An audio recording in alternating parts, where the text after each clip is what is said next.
जय हिंद दोस्तों, मैं रणबीर सिंह स्वागत करता हूँ फिर से आप सभी का आपके परिवार वर्ल्ड फेयर एग्जाम में। तो दोस्तों आज हम लोग बात करने वाले हैं साइंस में बायोलॉजी के 25 क्वेश्चंस जो अति महत्वपूर्ण रहेंगे, है ना।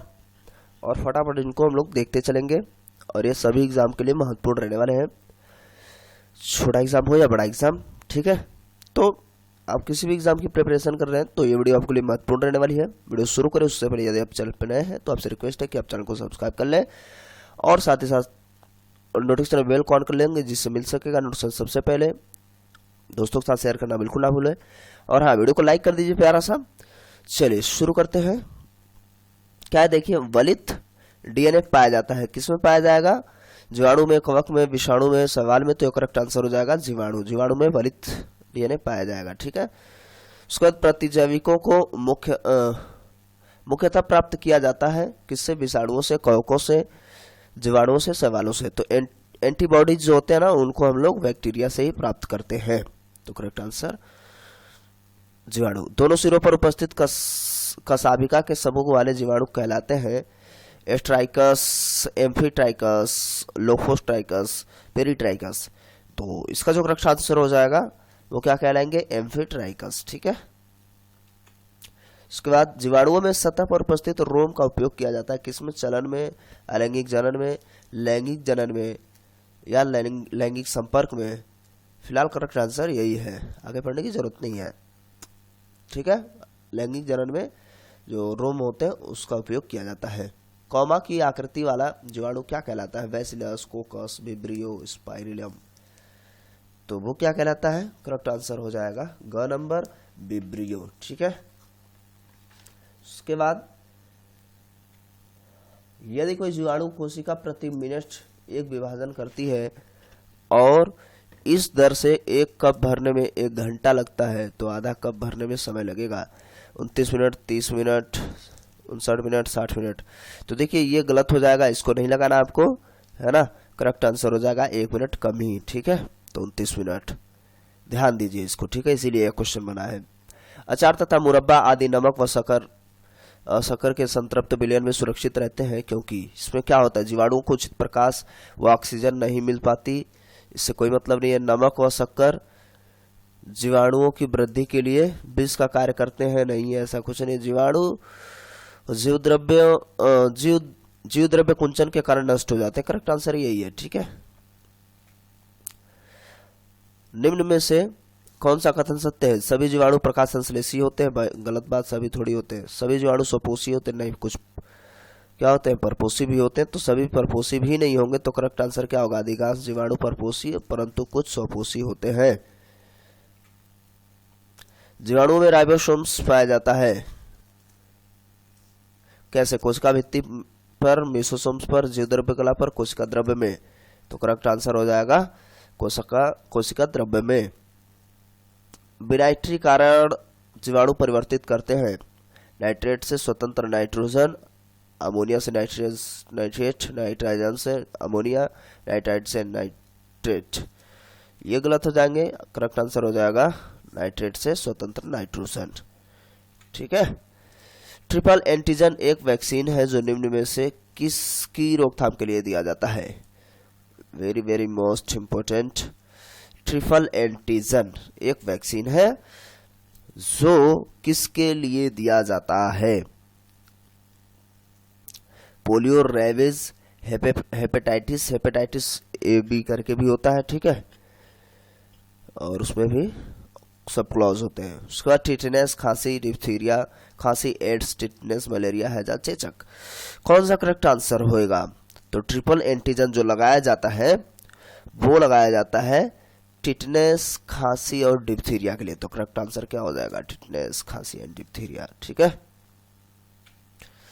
जीवाणुओं में निम्न में से किसका अभाव होता है? जीव द्रव्य कला का, राइबोसोम्स का, कोशिका भित्ति का, माइटोकॉन्ड्रिया का। तो हमें पता है कि ये सारी चीजें तो पाई जाएंगी, ठीक है, लेकिन माइटोकॉन्ड्रिया नहीं पाया जाएगा, है ना। प्लांट्स तो है नहीं फिलहाल, तो करेक्ट आंसर यही है, ठीक है। कुछ रसायन संश्लेषी जीवाणुओं द्वारा निम्न में से किसका ऑक्सीजन करके प्राप्त किया जा सकता है? ऑक्सीजन करके, यहाँ ऑक्सीकरण होगा भाई, ऑक्सीकरण होगा, ठीक है। ऑक्सीकरण करके ऊर्जा प्राप्त की जा सकती है, किसका? ठीक है, तो कार्बन डाइऑक्साइड का, नाइट्रोजन,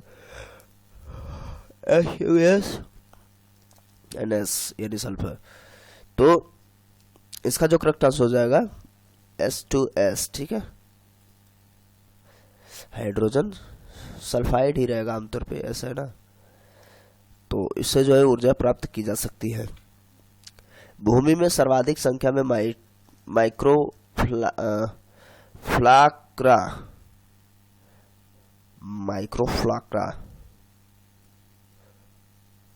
फ्लोरा होना चाहिए मेरे हिसाब से, तो भाई माइक्रोफ्लोरा ही होता है, फ्लाक्रा कहाँ होता है?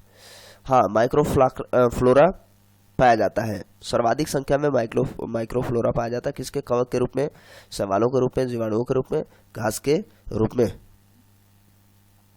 तो मैंने कहा कि ये जो है आमतौर पे चूंकि चल रहा है ना, तो जगत मोनेरा का है, ये वर्गीकरण से संबंधित पूरा प्रमुख लक्षण वगैरह, तो ये बैक्टीरिया से ही संबंधित है, तो इसलिए बैक्टीरिया के सवाल ज्यादा बन रहे हैं, ठीक है।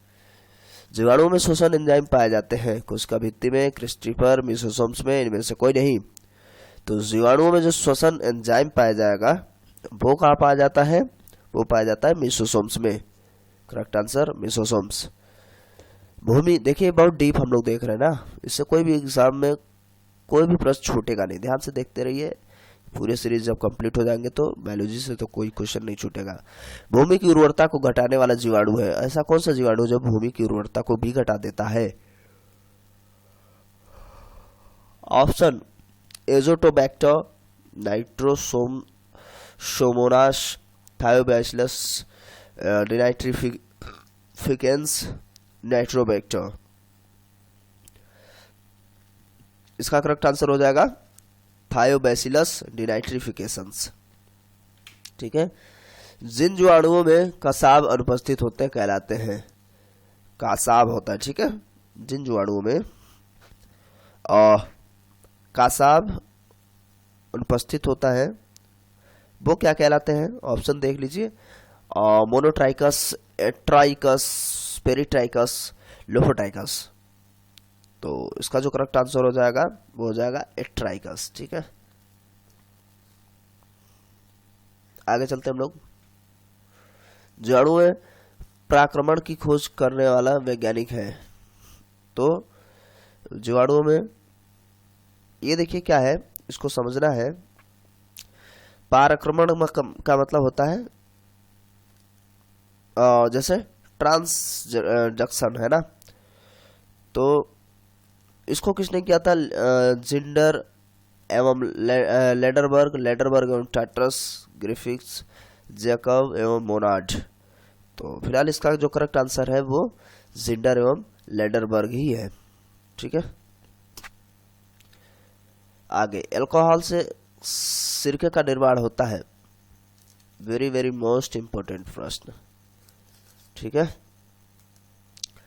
किसके द्वारा? एसिटोबैक्टर एसिडी, देखिए बैक्टीरिया के नाम है, उसमें जो है आपका करेक्ट आंसर बैक्टीरिया का नाम बताना है, ठीक है। तो डायरेक्ट मैं बता दूं, इसका हो जाएगा करेक्ट आंसर एसिटोबैक्टर एसिटी, ठीक है। इसके द्वारा एसिटोबैक्टर से एसिटिक एसिड बनता है ना, सिरका, बस करेक्ट आंसर यही है। एसिटी इधर भी लिखा हुआ है तो ऐसे भी याद हो जाएगा, ठीक है। एसिटिक एसिड होता है सिरके में। पेनिसिलिन से नष्ट होने वाले जीवाणु हैं, यानी कि जब हम पेनिसिलिन लेते हैं तो उससे कौन सा जीवाणु नष्ट होता है, यानी कि किस की वजह से? अच्छा, ये कमेंट करके बताइएगा, और किस रोग के लिए पेनिसिलिन लिया जाता है, ठीक है। पेनिसिलिन किस रोग के लिए बनाया गया है? फिलहाल मैं इसका आंसर बता दे रहा हूँ, प्लीज इसको आप कमेंट करिएगा। आमतौर पे बड़ा आसान है, आप चाहे तो इसके जो पेनिसिलिन के खोजकर्ता या हम कहें तो वैज्ञानिक जो है खोज क्या बनाने वाले कहेंगे, है ना, मैन्युफैक्चरर कह सकते हैं, ऐसा नहीं, कंपनी थोड़ी है। तो कौन है, ये दोनों आप कमेंट बॉक्स में लिख सकते हैं, ठीक है, आसान सा है, आप लिख लेंगे, ठीक है। तो इसका जो करेक्ट आंसर होगा, क्या लिखा है, ग्राम ग्राही, इसका करेक्ट आंसर ग्राम ग्राही है, ठीक है, यानी कि ग्राम पॉजिटिव से ही हमें पेनिसिलिन लेना पड़ता है, ठीक है। और ये बहुत ज़्यादा चर्चित रोग है, उसका आप नाम बताइएगा और पेनिसिलिन के खोजकर्ता का भी नाम बताइएगा। मध्यकाय की खोज करने वाले वैज्ञानिक हैं। मध्यकाय देखिए, इनके बीच में जो है, और जैसे मेसोसोम्स है, मध्यकाय मेसोसोम्स होता है आमतौर पे। तो ये जो है किसने खोज किया था, तो इसका डायरेक्टली हम लोग करेक्ट आंसर देखें तो हो जाएगा फिट्स जेम्स, ठीक है। ये देखिए गलत, कितना घटिया गलत लिखा गया है, 1960 में फिट्स जेम्स, ठीक है। आगे चलते हैं हम लोग। लेग्यूमिनोसी यानी कि मटर कुछ कुल की जोड़ी में पाए जाने वाली गांठों में उपस्थित लाल वर्णक कहलाते हैं।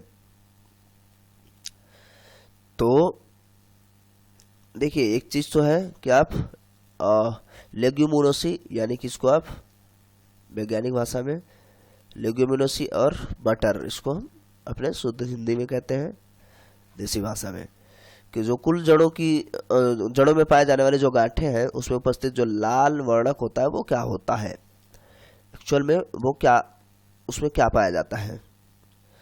तो मैं डायरेक्टली आंसर बताऊं तो देखिए, हीमोग्लोबिन की वजह से लाल होता है, तो इसका करेक्ट आंसर होएगा लेग हीमोग्लोबिन, ठीक है, लेग हीमोग्लोबिन।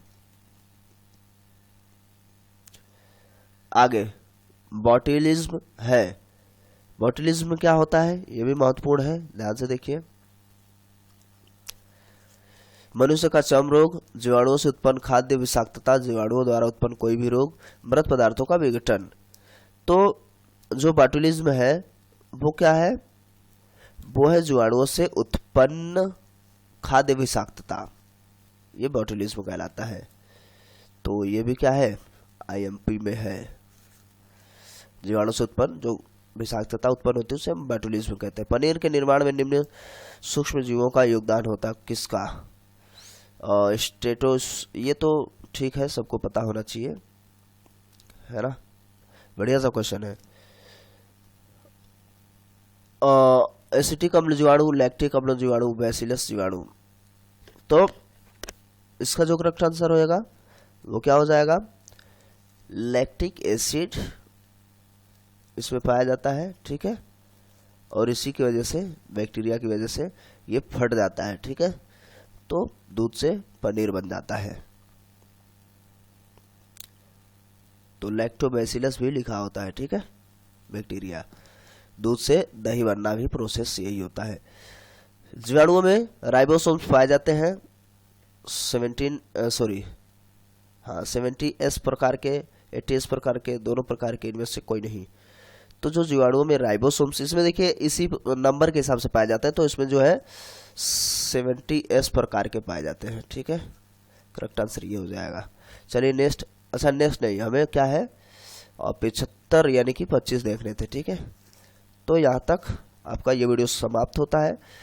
ये वीडियो कैसा लगा आप कमेंट करके ज़रूर बताएंगे। थोड़ा सा भी हेल्पफुल लगा तो प्लीज़ वीडियो को लाइक कर ही दीजिए अगर नहीं किया अभी तक आपने, और उम्मीद करता हूँ चैनल को आपने सब्सक्राइब कर लिया होगा, नहीं किया तो प्लीज़ कर लीजिए। साथ साथ नोटिफिकेशन बेल ऑन कर दीजिए, जिससे मिल सकेगा नोटिफिकेशन सबसे पहले। दोस्तों के साथ शेयर करना बिल्कुल ना भूलें, ठीक है। फिर मिलते हैं वीडियो में, तब तक के लिए नमस्कार, जय हिंद, जय भारत।